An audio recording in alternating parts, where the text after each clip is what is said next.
Scandals across the Democratic Party lately, but the mainstream media nowhere to be found. You got Governor Blagojevich, you have Charlie Rangel's endless stream of indiscretions, and now you have Kilpatrick, of course, that mayor who was jailed up in Detroit. He's been mixed up in that controversy, and of course, Bill Richardson again. He has problems, and he's in the middle of a major investigation. And what do they all have in common? Democrats.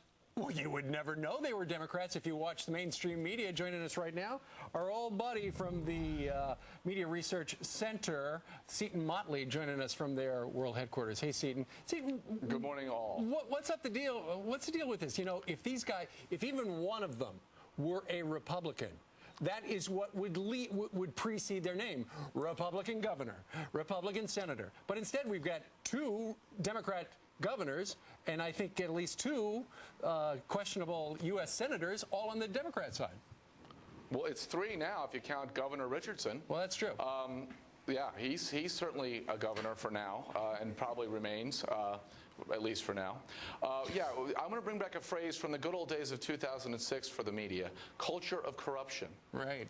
It was the Republican culture of corruption in 2006, based largely on three corrupt congressmen and a single lobbyist, Jack Abramoff, who had given almost as much money to Democrats as he had as Republicans, but the media portrayed him as this Republican lobbyist. So, but that alone made up a culture of corruption. Now you have Democrat after Democrat, both in Washington and across the country, embroiled in scandal. You haven't heard the Democrat culture of corruption.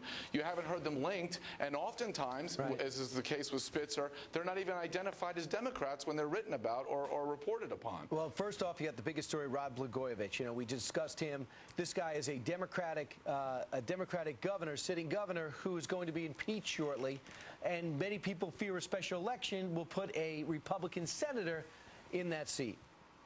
And listen, the media has gone out of their way to not only not link him to Barack Obama, but to say, oh, he was distanced. It's a tough sell to, CBS said it was a tough sell to link him to Barack Obama. Right. Lee Cowan said he fell victim to history, the history of corruption in Chicago politics, which of course is the distilled to its essence culture of corruption. All right, and then you've got with the Obama transition team, you've got a problem with the cabinet. Bill Richardson, Democrat, governor from New Mexico, withdrew his bid when there, news came out that grand jury looking into a pay-for-play thing in New Mexico, and some company wound up giving a bunch of money to one of his political action committees.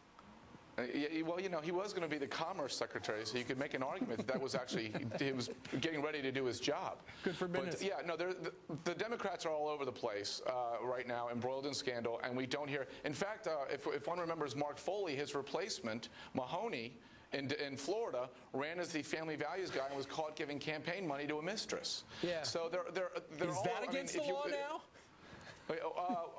Apparently with the campaign laws, yes.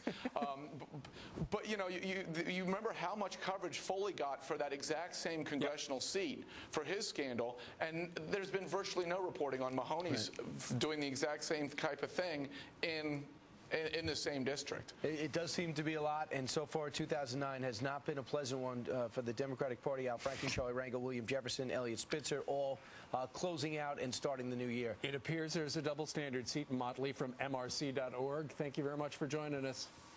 Thank you all.